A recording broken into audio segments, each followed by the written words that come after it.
guys, so it's another day here. I have 7 days until the car gets deregistered if I don't clear the defect, so that's what I'm going to be working on today. So going to drive this up the back.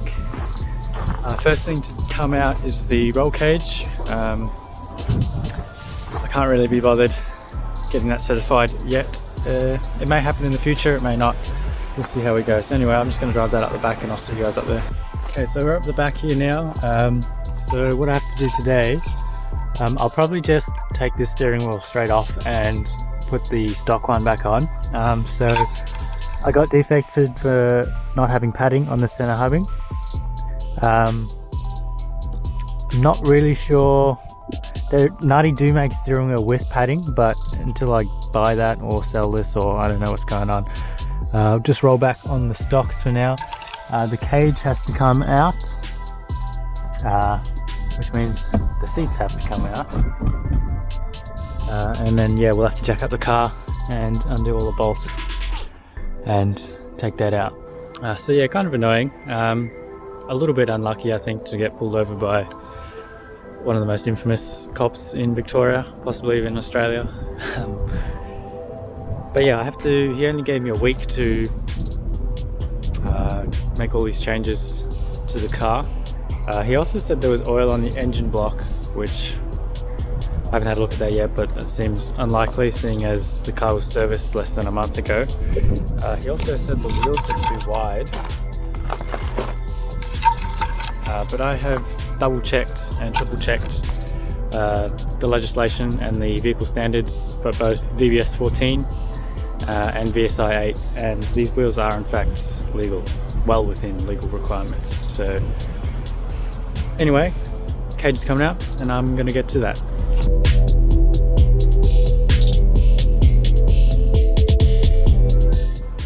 Okay, so the seats are out. That was pretty quick, just 4 bolts per seat and lifted out. So to get the cage out, it's actually a little more complicated than I remembered. This one, fortunately, we should be able to pull it back the carpet enough to reach the bolts, but the bolts on these sections back here, I don't know if you can see that, we have to take the seats out and this rear quarter panel out on both sides, and we have to jack the car up. It's also a 2-man job to do the back because I can't reach all the way around underneath the wheel arch. So I've just got my dad here who's going to help with that.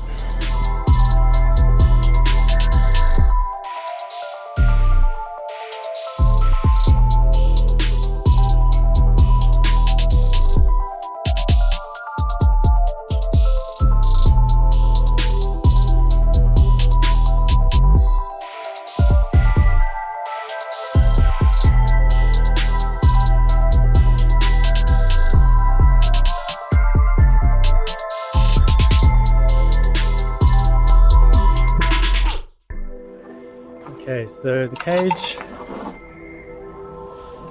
is out. Took a little bit longer than expected, but it's all good. I have to find the rear seat belts now. They're somewhere in this shed. I'm not quite sure where. Then those go back in, and the rear seats go back in, and the front seats go back in, and then from there, basically take it down to the mechanic. See what he says about the steering wheel, whether I can just buy foam pads to put on here temporarily, or do I have to go back to the stock wheel. Ask him about these wheels as well, whether they're too wide, but I'm pretty sure they're okay. And then ask about the engine oil leaks, which apparently there is some, but I call a little bit of BS on that one.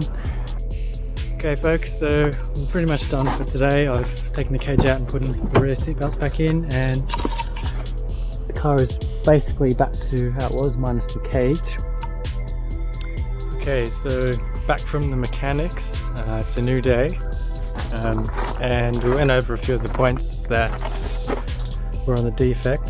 So the wheels, whilst the specs of them are actually legal and compliant, the problem isn't the specs for the roadworthy, it's actually the poke. So this wheel is probably okay here, but on this side, I don't know if you'll be able to see this, it definitely pokes out maybe 10-15 mil there. so I could roll this guard and pull it out to cover those wheels, but I think for the time being I'll probably just roll back on the stock wheels. What are you barking at? That's my little pooch. Come say hello. Come here. Come here.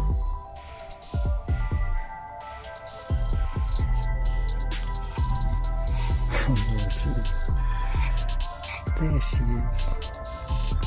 So she's a toy poodle. She's a little cutie.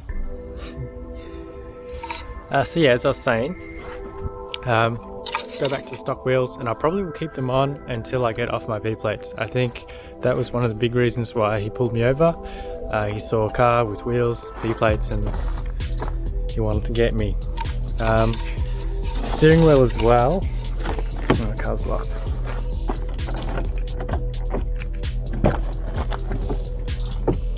So the steering wheel as well needs to go. I'll put it back to stock there. I'm not sure if I'm able to get padding for that wheel or if I'll have to sell it and buy something else. Seats are apparently okay because they have a ADR approval, so they should be fine. I also think what I'm going to do today is go back to the stock intercooler. I think that's pretty much it. Oh yeah, the tint apparently is too dark. I'm not going to pull that off yet. I'm going to go see a tint specialist, get the tint actually measured to find out what percentage it is. I'm allowed 35% on the sides and as dark as 20% on the rear. If they're too dark, then I'll get the company to pull them off and put some legal tint on. So yeah, that's what's going to be happening today. One of my mates, which you've met before, Shahan, at Shooms, he's going to be coming and help me do some of those things today as well. So let's get to it. Okay, so I've started by just getting all the stock bits back together. I found the original steering wheel and I have removed already the Nardi on there, and I've got the stock wheels ready to go as well. So the stock intercooler work, this one is absolutely just gunked up with dirt, so I'm gonna have to try and wash it or pressure blast it or something, and all of the pipes are pretty dirty, so I'll give those a clean too. At the moment I'm just struggling with this hub here, trying to get it off. Like, the bolt is loose inside but it's jammed onto the splines, so might have to lever it off. Before, with the stock one, you could access the bolt whilst leaving the wheel on, and that's why you could just pull the wheel and that gave you a lot better grip, but this one, no such thing. So yeah, that's going to be difficult. So I finally got the steering wheel off. Turns out I had to rebolt the steering wheel back on there, and then it still wouldn't budge, so I got a little rubber mallet and kind of tapped a little bit on the four corners to break it free, and then it came right off. So that's the first step done. The cavalry has arrived. What's doing? At least next year is going to be fun. When is it, like January? Yeah, January, Feb, something like that. Yeah. So I mean, it would be right now. In fact, I think it was June 5th when I got my license, but got suspended, so extended the P's by 7 months. I was monitoring you. You was racing him? Yeah. Did you get done for racing? Or No, speeding? Speeding, 30 over.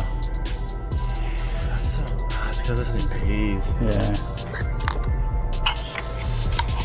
I remember how I said Lana was gonna go through this last night? Yeah. She said the message at like 11:40. The close. I was like, what do you expect?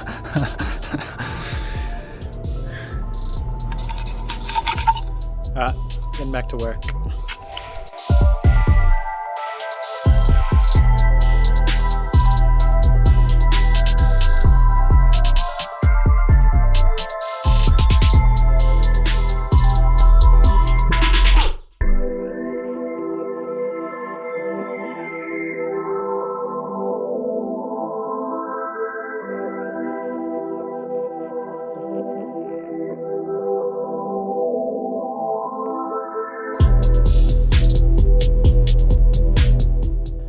Right, so we just finished changing the wheels.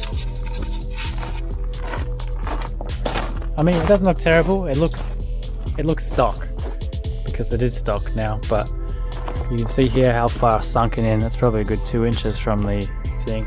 Doesn't look anything like the Worky boys. Actually thinking I will wait on the intercooler for now. I can get a roadworthy with the intercooler on there at the moment, so we're just going to go and do that, and then after that I'll decide whether I want to go back to the stock until I get off my piece. But that's probably it for now. Say goodbye, Shahan. Mate. Okay folks, so it's a new day here and taking down the Soarer down to the tin shop just locally. Going to get them to measure the sides and the rear. The sides have to be 35%, the rear has to be 20%. If it's not those numbers, as in if it's illegal, then I'll get them to give me a quote on how much it'll cost to change to legal spec. So yeah.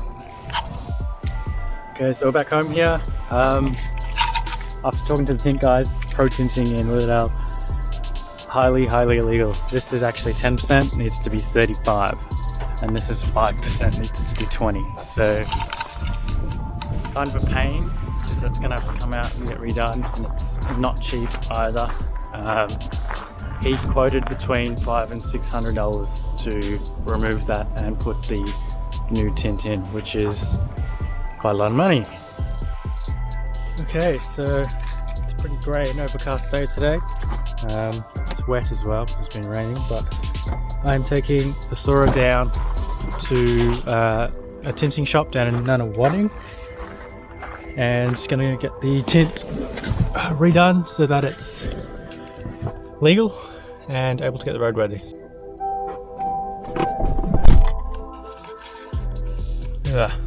Yuck.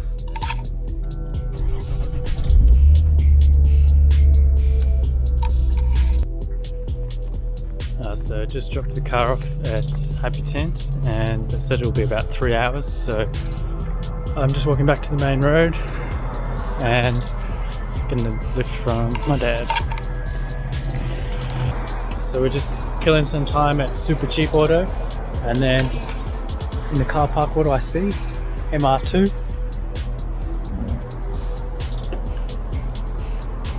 Is that a Supra? And another MR2. Okay, so back at home here. Unfortunately, I left my camera in my dad's car, and I forgot it was there, so I didn't film picking up the Soarer from the tin shop or anything else for the next couple of days. But anyway, here the Soarer is. It's got a bit of bird, I don't know. You probably can't tell if it's any different to before. The tint now has a little bit of reflectivity in it, so it makes it seem darker than it is. A couple of weird things that happened was they couldn't get the seat far enough forward to actually get into the back and apply the tint. So I actually had to go down there and take the seat out for them, which was kind of funny. The other thing was, apparently on the back window, the previous owner who put the other tint on, or whoever he got to put the tint on, they actually just put the tint over the top of the original factory tint, which was kind of stupid, and apparently they'd like melted and fused together in the heat, and that's why it gave it a weird purple tinge. From inside the car, it's quite a lot lighter. I can finally see at my rear window, as you can see there, it's much easier to see than before. Whether or not that's a good thing, it feels less cozy, that's for sure, and less sports car, but probably more practical, and more importantly, it's legal now. So I'm actually heading down to take the car to my mechanic. He's going to do the roadworthy, and then from there I will head to Vic Roads and clear the defect, and the car will be back on the road and driving. So that's it for today's video. I don't have anything else to say, and there's not really anything else to show in terms of the Soarer and getting it back on the road. Anyway, thanks for watching, and I'll see you guys next time.